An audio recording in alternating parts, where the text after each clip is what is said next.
MCQ based में जो आपका राइट आंसर है वो ऑथेंटिक माना जाएगा, बाकी अदर आपके गलत ही माने जाएंगे। तो ऐसे में ये जो 20 क्वेश्चंस हैं वो आपके मार्क्स को सोशल साइंस जैसे सब्जेक्ट में काफ़ी ज़्यादा इंप्रूव कर सकते हैं। तो यहाँ पर बच्चों मैं आपके लिए लेके आया हूँ एक स्पेशल सीरीज जिसके अंदर मैं आपको चैप्टर वाइज सभी एमसीक्यू क्वेश्चन कवर करवाने वाला हूँ, मोस्ट इंपॉर्टेंट वो। और इसके बाद बच्चों आपको शॉर्ट एंड लॉन्ग क्वेश्चन भी देखने को मिलेंगे और मैथ सीरीज भी। तो अगर आप चैनल पे नए हैं तो सब्सक्राइब जरूर कर दीजिएगा, और ऑलरेडी कंटेंट मैंने आपके लिए अपलोड कर दिया है, एक बार प्लेलिस्ट जरूर चेकआउट कर लेना। तो चलिए फिर बिना किसी देरी के साथ शुरू करते हैं आज की इस वीडियो को। My name is Shahrukh Saifi and welcome to the channel simplifying exams.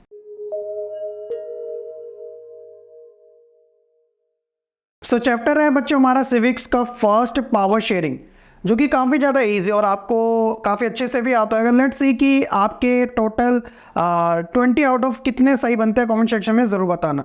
First question के बारे में बात करते हैं। Tamil natives of Sri Lankan are called the dash. Indian Tamil, Muslim Tamils, Christian Tamils या फिर श्रीलंकन तमिल्स। अभी यहाँ पे नेटिव का वर्ड यूज़ हो चुका है, तो आप जानते हो नेटिव तो लोकल पीपल होता है जो जहाँ पे रहा हो, यहाँ पे पैदा हुआ हो। तो ऑब्वियसली यहाँ पे ऑप्शन जो होगा उसका डी होगा, यानी कि श्रीलंका तमिल के बारे में बात हो रही है। सेकंड क्वेश्चन है कि in Belgium out of the total population 59% live in the Flemish region and speak dash language. तो फ्लेमिश रीजन के अंदर मेजॉरिटी पॉपुलेशन रहती है जो कि डच लैंग्वेज का यूज करती है, यानी कि ऑप्शन नंबर डी जो है इसका एब्सोल्युटली राइट आंसर है। थर्ड क्वेश्चन है in the island nation of Sri Lanka the Sri Lankan Tamil population is concentrated in the dash and dash of the country. तो यहाँ पे स्पेशली बात हुई है किनकी, श्रीलंकन तमिल पॉपुलेशन की। तो ये कहाँ पे लोकेटेड है, श्रीलंका के मैप के अंदर। तो अगर आप ये देखो कि ये वाली जो साइड है, अगर मैं यहाँ पे एक हल्की सी एक लाइन खींच दूँ तो इसे एक स्ट्रेट के नाम से जाना जाता है जो इंडिया और श्रीलंका को कनेक्ट करने का काम करते हैं, जिसे हम पाक स्ट्रेट का नाम देते हैं। अब जो तमिल्स की बात आ रही है, श्रीलंकन तमिल्स की, तो इनका जो एक तरीके से एरिया है ये आप देखोगे ये नॉर्थ साइड में और ये ईस्ट साइड में। तो नॉर्थ और नॉर्थ ईस्ट साइड में श्रीलंकन तमिल हमें देखने को मिलता है, बाकी रेस्ट साइड सारे सिन्हाला कम्युनिटी के लोग हैं। ठीक है, तो ऑप्शन नंबर आपको यहाँ पे देखने को मिल रहा है, तो नॉर्थ एंड ईस्ट वाला राइट आंसर हो जाएगा option number D. Fourth question है division of power between higher and lower level of government is called. तो यहाँ पे हायर लोअर की बात आती है, टॉप एंड डाउन वाली।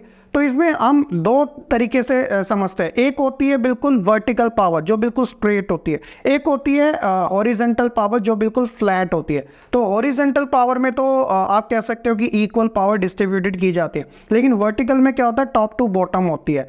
तो इसका ऑप्शन नंबर 20 का राइट आंसर है। एग्जाम्पल के थ्रू आप इंडिया के पॉइंट ऑफ व्यू से समझ सकते हो कि इंडिया के अंदर जो वर्टिकल पावर है वो central government, state government and local government में डिवाइडेड है। नेक्स्ट है कि in Belgium there were tension between the Dutch speaking and dash speaking community during the 1950s and 1960s।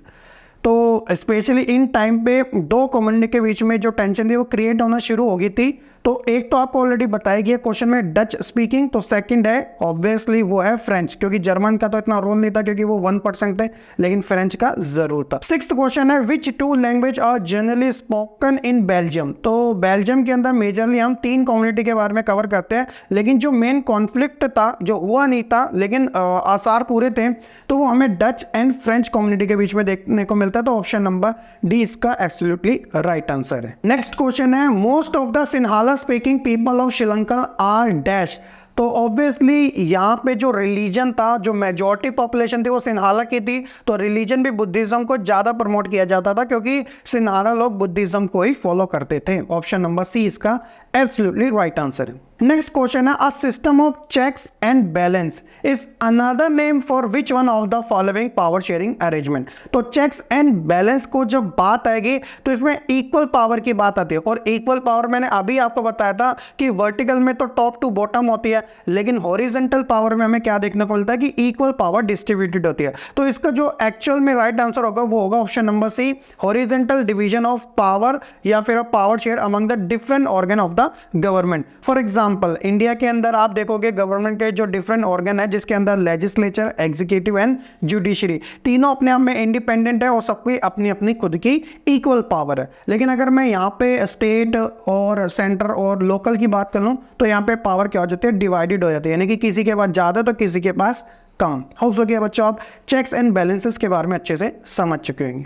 Next question है कि Sri Lankan emerge as an independent country. तो basically यहाँ ही बात हो रही है कि ये कब आज़ाद हुआ था। हम तो 1947 में हुए थे, आफ्टर ईयर 1948 में श्रीलंका को इंडिपेंडेंस मिली थी ब्रिटिश से। उसके बाद है कि in dash as act was passed to recognise Sinhala as the only official language thus disregarding Tamil. तो ये कौन से ईयर की बात हो रही है? तो 1956 के टाइम की बात हो रही है, जब सिन्हाला को एक तरीके से श्रीलंका की ऑफिशियल लैंग्वेज डिक्लेयर कर दिया गया था।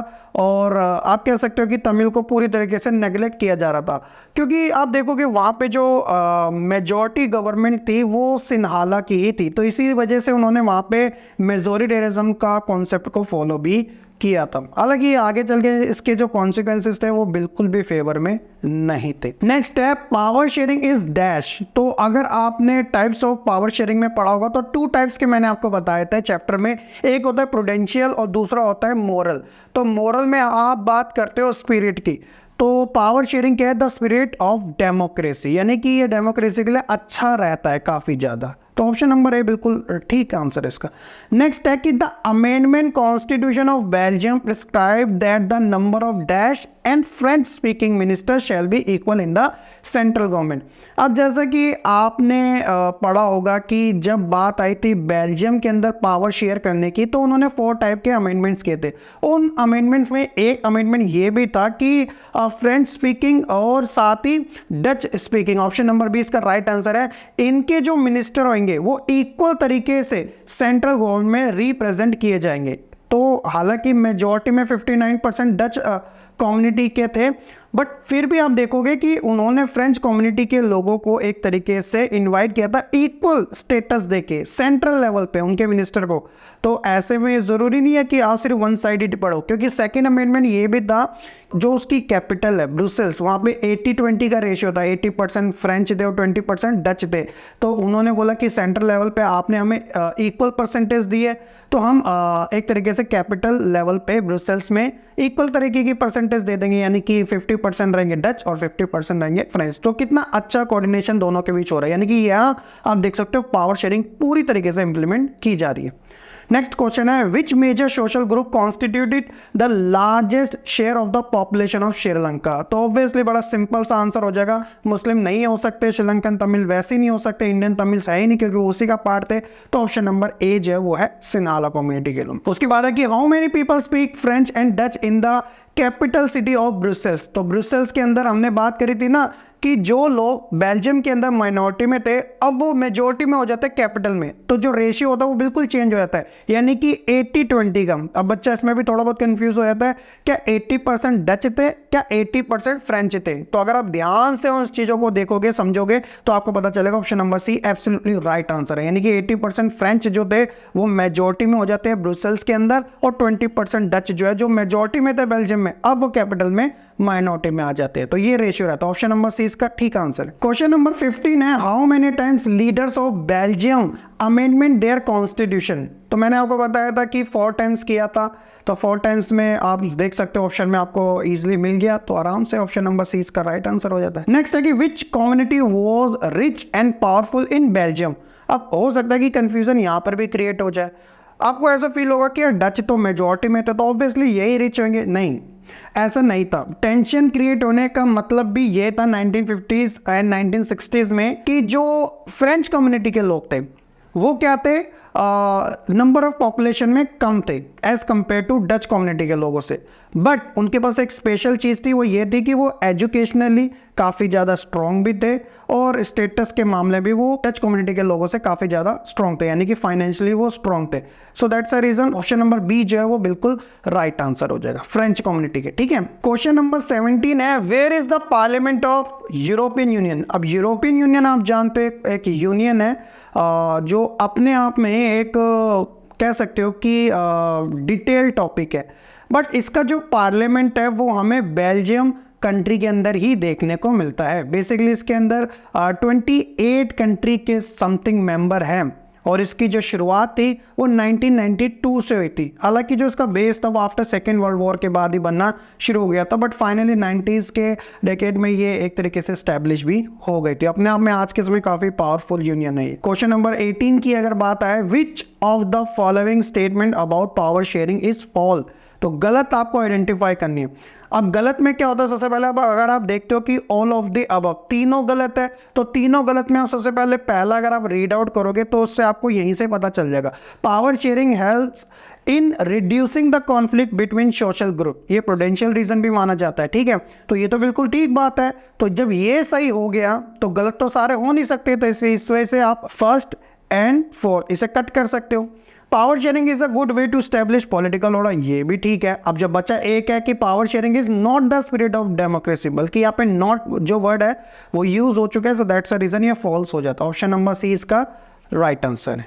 आप ऐसे भी थोड़े बहुत कट कर सकते हो, अपने आप फाइनल आंसर निकल जाते हैं। एमसीक्यू करने के बहुत तरीके होते हैं। उसके बाद है question number 19, second last question है हमारा। Dash means a social division based on shared culture. तो शेयर्ड कल्चर की जब बात आती है तो हम बात करते हैं एथनिसिटी की। जो बेल्जियम का एथनिक ग्रुप जो था वो अपने आप में कॉम्प्लेक्स इस वजह से तो था कि ऑल ओवर कंट्री के अंदर डच कम्युनिटी के जो लोग थे वो काफ़ी ज़्यादा स्ट्रॉन्ग थे, क्योंकि वो मेजॉरिटी में थे। लेकिन वही कम्युनिटी के लोग उसके कैपिटल ब्रसेल्स में क्या हो जाते हैं, माइनॉरिटी में। इस वजह से उनका जो एथनिक कॉम्पोजिशन था वो काफ़ी ज़्यादा कॉम्प्लेक्स वाला था। होप्स हो कि आपको ये चीज़ें अच्छे से याद होगी।